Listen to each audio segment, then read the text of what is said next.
to AM Cafe today, this Friday, the 4th of August 2023. Our guest is in the house, Comrade Wahid Lawal. Good morning.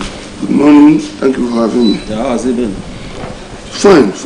A couple of days ago, Nigeria Labour Congress (NLC) and civil society organizations trooped out to protest against what they call President Tinubu's harsh policies, so to speak, against the Nigerian masses because of the fallout of removal of fuel subsidy. So people like Comrade Wahid Lawal will be saying refining our petroleum products locally will bring down the prices of petrol. Is it? No, I don't believe in that notion. Okay. I must tell you this. There is harsh economy in town now. And what caused all this problem is the removal of subsidy, really. But the reality of the matter is that Tinubu should work hard for Nigerian people. Let the exchange rate come down. If we have a reduction in the exchange rate, then everything will follow. But some are saying that if we refine our products locally, if the government refurbish all the refineries, prices of petrol will come down. We want government to refurbish all our refineries. Good. We want to refine our crudes locally so that the forex using to export and import our crude and refined petroleum will be used for another thing. But that doesn't translate into reduction in the price. The reality is that if we want reduction, then the exchange rate must come down so that people will be able to access this dollar in a lower rate. So if we have that one, then we can be rest assured that things will normalize itself. People believe that by the time Dangote refineries begins to function optimally, things will change. But Dangote has come out to tell us that no, I am a businessman and I am not going to produce for prices to come down. Well, that is Dangote for you. He has said the truth, the plain truth, that he is a businessman. And you don't dictate to a businessman on how to do his own business. But the reality of the matter is that if our government functions effectively, if our government works diligently for our people, ordinarily things will come around. If you see the telephone, when GSM came, you know the high rate, we are buying SIM card, we are buying telephone. Today, they were dashing out the SIM cards. So it shows when there is competition in any market, price will surely come down. But I think exactly competition in any market, price will come down. That is what the federal government is trying to do. Give more people licenses to have their own refineries. Giving them licenses, okay. But government should do their own work too. We have 4 refineries. Yes. Let these refineries work. Let government refinery compete with private refinery so that Nigeria will choose where to go and buy their own thing. And from there, if we have enough of this commodity, definitely the price will come down. Good, yes, Comrade Wahid Lawal, thank you. When we say the government should work to bring this down, to bring that down, who are we referring to? It is the federal government. Let us tell ourselves the plain truth.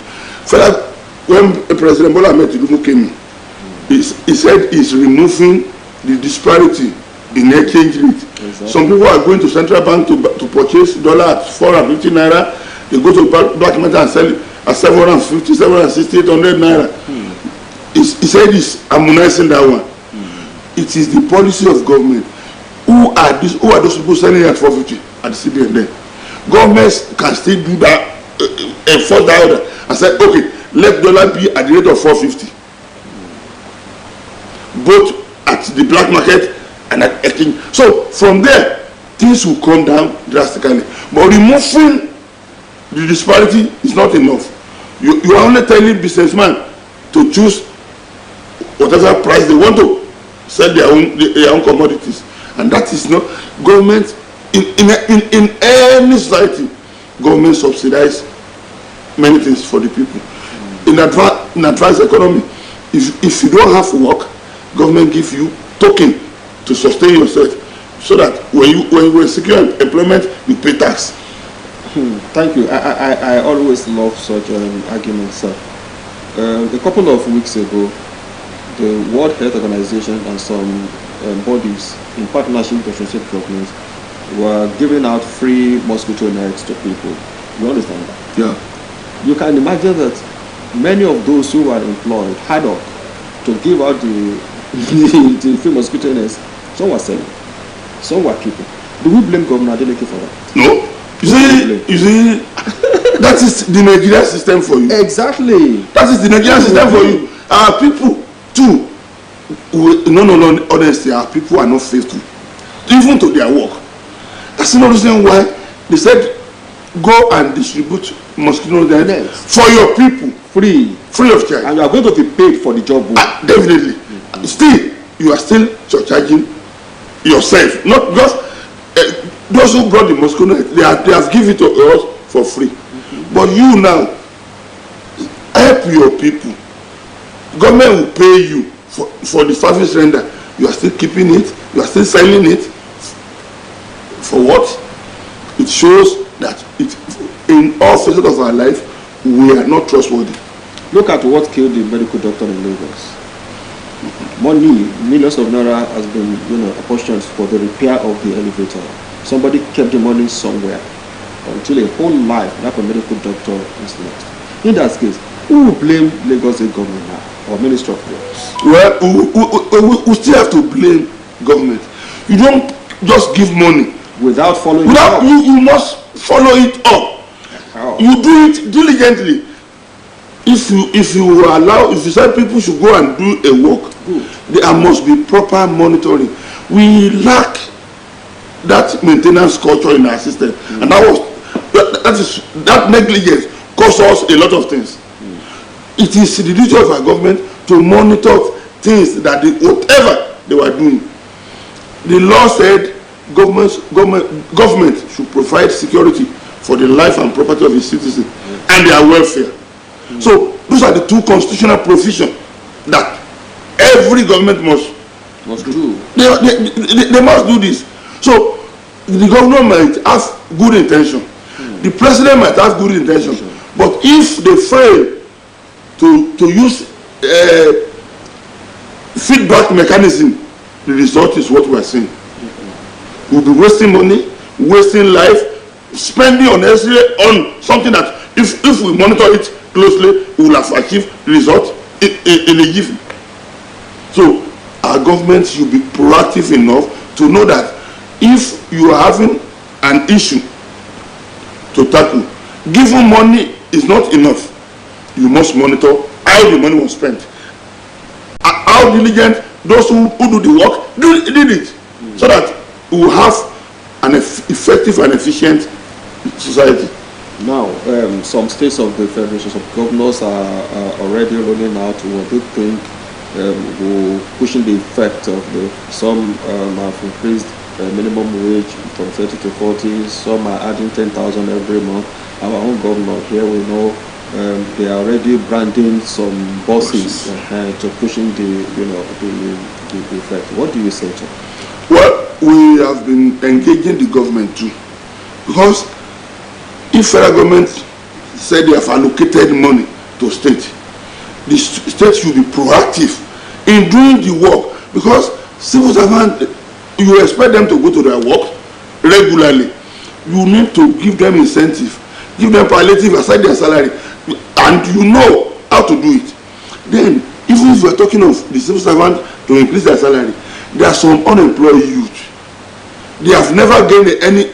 They are graduates, but they have not secured any job. How our government want to do palliative to this set of people? So we have been trying to engage the government, do this thing on time, so that people will not be thinking you want to corner the money for nothing entirely, because it is money meant for the people of the state, and government should be proactive in approaching the issue so that our people will feel the relief of that subsidy removal. Now, as things are now in Nigeria, yes, from 210 naira per litre to 580 now, you know, even 670 in some part of this country. In some parts of this country. You still want to give kudos to some people, to some businesses. For instance, look at the transporters now. It is even hard for somebody in Oshobo to say a korope price is 250. You won't get anybody here. Yes. And I know you are a businessman too. Yes, you see, our people, in fact, we have to give kudos to all our people. They were trying to manage things. When transporter carry passenger from Oshobo to Lagos, when they fill their vehicle, on getting to Lagos, they have zero account. They don't have anything with them again. So, and they still want to run this place. And that was the reason why we are appealing to government to cushion the effect by roll out the palliatives to all the strata of the society. Because when I'm coming here now, I couldn't pick my vehicle because my vehicle is with somebody who is watching it, and I forgot I have a program here. When I call an Okada, the man said 400 naira. From my house at Tukionti to this place. When I got here, I demand 500 naira. I gave him my own 500 naira because I know that 400 naira is not enough for him from my hand to this place. So it shows our people, they were still have that human feeling. They were working for the people. Government should assist them to make their life more meaningful, so that they won't feel that which type of government are we having in our state or in our country. And unfortunately, in the next 3 or 4 years, Nigerian masses will still queue in the sun to cast votes for these leaders. That is the irony of it. It is government of the people, by the people, and for the people. But what we are running in Nigeria today is government of the elite, for the elite, and by the elite. So, leaving the masses of our people behind. And these are the people that elected you. It is not the IMF. It is not the World Bank that elected you. It is the Nigerian masses that elected you. Don't punish them unnecessarily. The federal government has asked state governments to go back home and look at the possibility of cutting the cost of governance. They should let the federal government, they should lead by example. Today, President Bola Ahmed Tinubu sent 47 names as ministerial nominee. Yeah. He has got the approval of the National Assembly for 20 essays. So in a sense, it will have a federal cabinet that will be the largest since 1999. And they were directing the state to cut cost of governance. They should lead by example. They are at least the federal government should lead by example now. So if they cut the cost of governance at the federal level, then they can have every ought to tell the state to do the same thing. Okay, by Nigeria's size, how big or how small do you think Tinubu's cabinet or federal government's cabinet should be? Tinubu will not be the president forever. But by Nigeria's size, 217 million people. My brother, even if they want to have that 70 cabinet member, they should reduce all their allowances, all their remunerations. So if they reduce all this one to the barest minimum, let each and every one of them collect civil servant scale salary. Okay. They want to work for our people, and you know we don't have this money.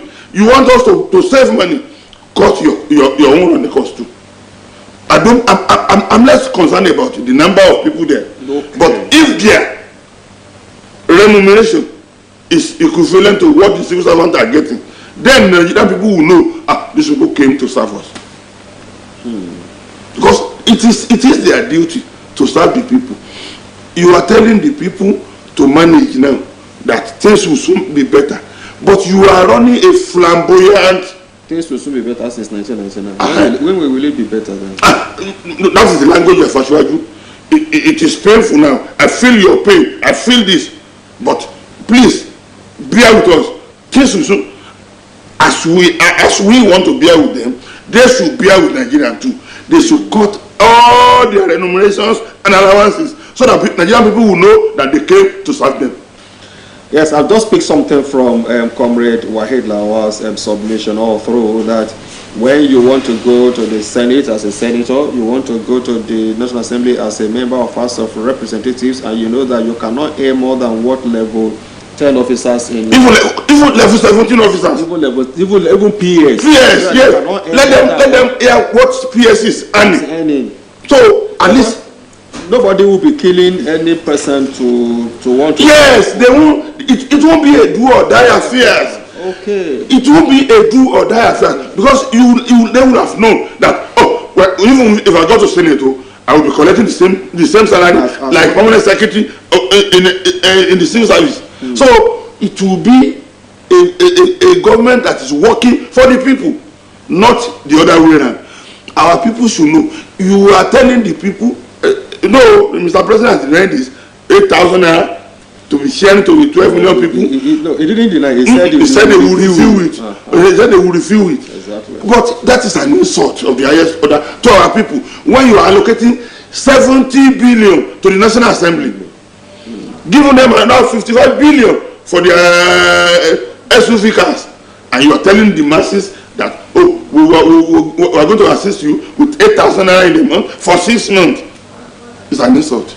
But when we, if we say National Assembly members, 360 plus 109 should be earning what the PS is earning, definitely, we the masses, who know them, who elected them the first instance, should not be expecting anything from them except lawmaking. No. We can still expect.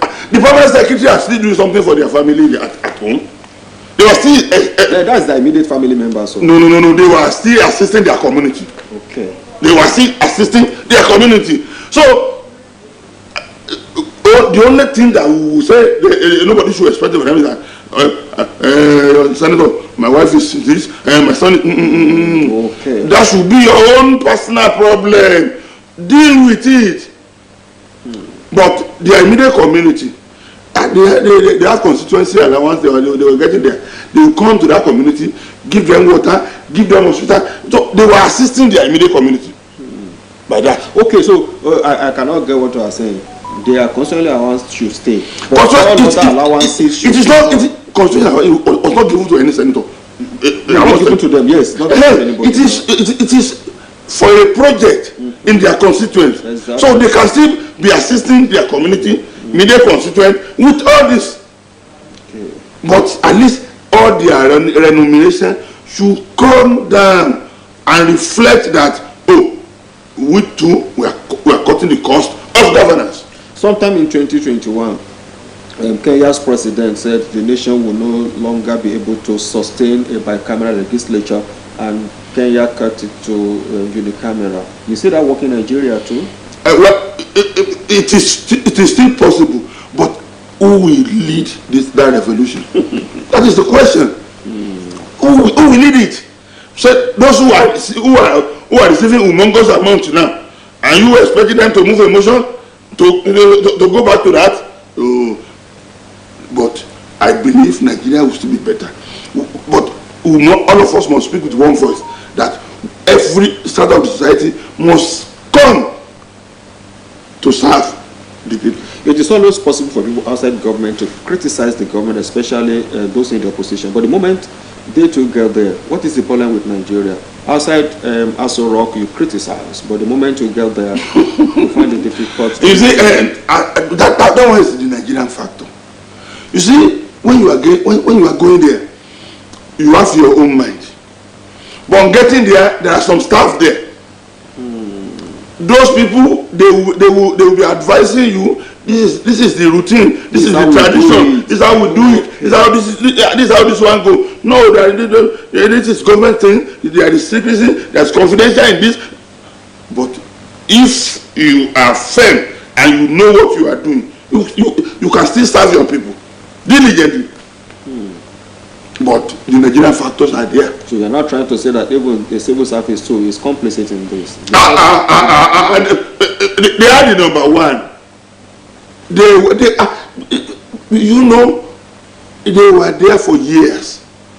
So those who are coming, elected persons, they were coming for a period of 4 years, maximum of 8 years. A director of the ministry, he may have been there for 15, 20 years. Even up to 30 years. So he has become an authority at that end. So, and they were the one that would now be guiding the elected people. So, those are the problems we have. Nigerians, we must change our style. We must change our orientation. We should work for Nigeria so that Nigeria will be better for it. Thank you so much, Comrade Waheed Lawal, Thank you for having me. Making it to the studio this morning against all odds. You can just imagine that from Okeniti N to OSBC, and Okada man just charged him 400 naira, but he magnanimously gave him 500 naira. That is Nigeria next we want. As you blame those at the top, you too, you must try to change. See the change in Nigeria from yourself too. Yes, let the change begin with Toye Yusuf. Let the change begin with Waheed Lawal. Yeah. So, but if Tinubu or Governor Adeleke now refuses to let the change begin from them, then we know what to say. Yes. But we should all know that we are Nigeria. That's it. I am Nigeria. I'm a Nigerian too. You watching us, we are Nigeria. Yes. So we are all complicit in this. And for Nigeria to change, I have a role to play. I have a role to play too. I've been playing my own diligently, and I respected all other persons to do their own too. Thank you. I too have been playing my own role diligently. I work and earn my salary and I pay my tax. That's it. You pay your tax. Yes. So people pay your tax too. Let us help the government, and then we can now criticize the government for failing to help us. But the little the government too has been collecting in terms of tax, isn't it? Let us see what we are using it for. Using it for. Oluwatoyin Yusuf is my name. The program has been AM Cafe. I released the guest now, Comrade Waheed Lawal. We thank him for joining us again this morning. Thank you for having me. Against us. AM Cafe continues shortly with AM Sports. Stay tuned.